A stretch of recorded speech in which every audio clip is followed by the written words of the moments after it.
So in lovely technology world we live in, of course I can't get to the app that I would normally use to record this of like me and my computer at the same time to work. So we're gonna do it old school and just record me and I'll send you the PowerPoint. Most of the stuff you've already heard me say in the training room, so it's gonna be pretty easy, pretty straightforward. If you want, I can try to present it to you today. Probably now that you're watching it too, but I think we'll be okay with this. It's gonna be kind of interesting, but I think we'll be okay. So my topic is shin splints, also known as medial tibial stress syndrome. We've been dealing with it a lot, so it's been kind of nice. I was just gonna talk about it anyways, and we're working on it with patients too, so it's been pretty good. So I'm gonna talk to you about etiology of the condition, anatomy, diagnosis, treatment, rehab, and prevention. So, medial tibial stress syndrome is now noted by inflammation, irritation of the bony, muscular, fascial, whatever you want to call it, area in the medial lower leg inside of the tibia. So it's caused by an irritation of the tibia from this repeated pulling of the muscular structures on the tibia. Your three kind of main muscular parties are soleus, which is located under gastroc, so which we think of as the calf, posterior tibialis, and flexor digitorum longus. So he's in charge of our toe motions. So it's going to be diagnosed by, it can be physician, PA, PT, AT. We all got the capabilities of doing it. A lot of it's going to come from your history, so you're going to present with pain in that medial tibial area. Common trigger words, I guess I would say, would be like changes in shoes, changes in training, increases in training, changes in where you're training. All of these things can bring on shin splints.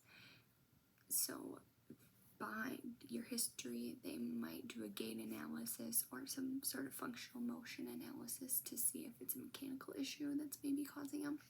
And then if you're at a doctor's office, they may take an x-ray to see if shin splints, if a stress fracture is at play, which would be like your next step up from a shin splint. But that's typically not used right away. That's more of if the problem's been prolonged and it's time to maybe look in some other options. So preventing shin splints, before I even talk about how to treat them. Preventing shin splints.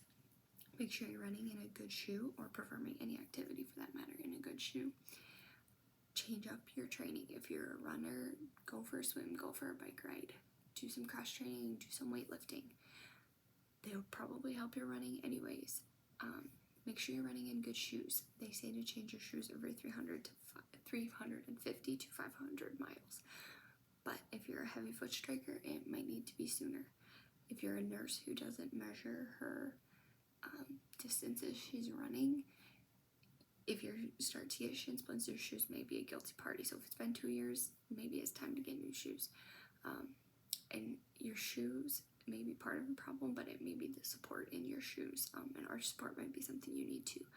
So make sure you're getting a high quality shoe also. Stretch, calves, both gastroc and soleus. You can stretch your foot, stretch hamstrings, hips, all of the things. If you have more motion, you'll be less likely to be restricted and cause unnecessary stresses where they don't need to be occurring. So if you have shin splints, what can you do? Rest is the best medicine for you. It's hard to rest during season, however, so rest maybe looks like altering your training. So if you're a runner, like I said, going for a swim or riding a bike, different things like that to keep your cardio fitness up without running and putting that force through the lower leg.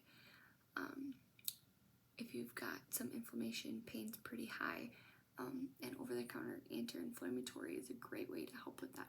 Important when you take that, however, don't take it one time and you feel great and don't take it again. Try it for like 3 or 4 days straight, with the dosing on the bottle. If it says you can take it 3 times a day, take it 3 times a day at the appropriate dose to kind of get on top of it and help that inflammation go down. Ice can be a great thing for pain control. especially like after an event when you know you're going to be sore. And then some different things too. If you're seeing a PT or AT for treatment, they might try massage or instrument assisted work over the area, which is known to kind of free up the tissue and help it move better and help kind of facilitate some healing. But again, that rest component is going to be really, really important. Kind of a different take on it that I researched and found. A military group actually required soldiers to take vitamin D and calcium supplements, or like drink more milk and take vitamin D. It kind of depended. And the group who did that compared to the control group had a lower incidence rate of shin splints. So kind of a promising situation. So if your athlete's not getting better after you've tried all these things, maybe it is a nutritional thing that you need to look at too. As far as rehab is concerned, provider preference will always be a thing, and it can depend too on if it's mechanical versus stress induced. So if it's a mechanical thing, your exercises might look a little different than some of the ones I suggest today. But hip mobility is going to be a big thing, but hip mobility and also hip strength. A lot of practitioners know shin splints in people with weak glutes who are positive for a Trendelenburg sign. So strengthening glute med can be something that's very important, as well as like core strengthening to help keep pelvis in line. So those could be things that you see. The arches of your feet and your toes.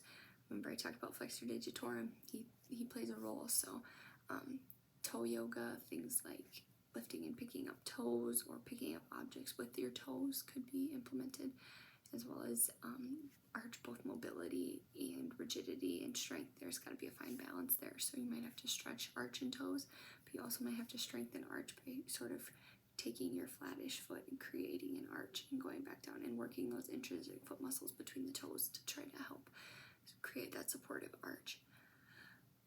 Lower leg shin strength is kind of tough. There's not a lot of great exercises out there. One that we like to use is calf raises to increase kind of gastroc soleus and Achilles tendon strength. We've kind of had some good luck with that. So calf raises have been good from what I've seen in clinical practice. And then mobility, I put lower leg in the PowerPoint, but it's really mobility of hamstrings and quads and every lower leg, soleus, gastroc, and into the foot. Because if a joint is restricted somewhere because of lack of flexibility, that could be causing the stresses as well. And then looking at athletes' functional motions, if they're constantly jumping and landing in improper positions, you might need to train those motions back to a new, more successful normal. So that's something we're going to look at as well.